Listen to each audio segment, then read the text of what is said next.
Hey everyone, and welcome. If you live in a condo, an apartment, or any kind of gated community in Malaysia, this one's for you.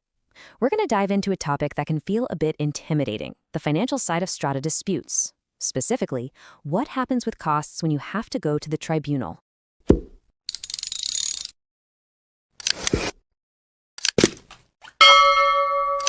It's probably the first question that pops into your head when there's a problem with management or a developer.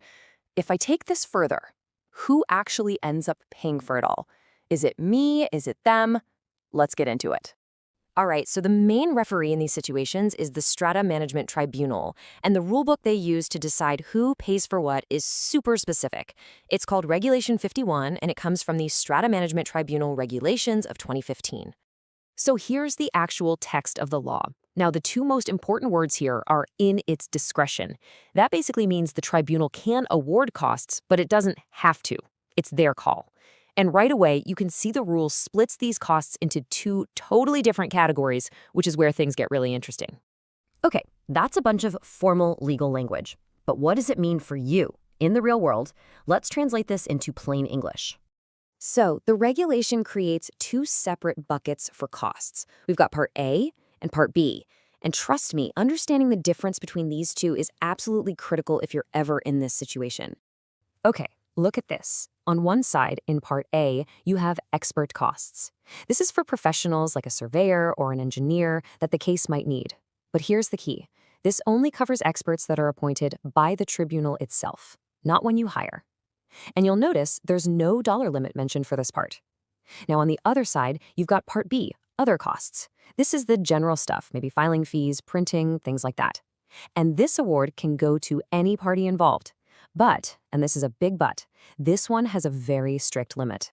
So while those expert costs don't have a stated cap, these other costs are a totally different story. The law puts a very firm ceiling on them. And this number pretty much defines the financial risk you're taking on.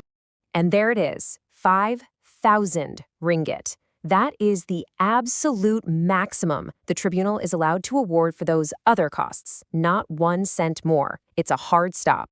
And to be crystal clear, this RM 5,000 limit isn't just for the person making the complaint. It applies to everyone. It doesn't matter if you're the claimant or the respondent. This is really the core idea behind the tribunal, to keep things accessible and to stop costs from getting out of control. You know exactly what the stakes are from the very beginning. So let's pull all of this together. If you're ever looking at a strata dispute, what are the absolute must-know takeaways from Regulation 51?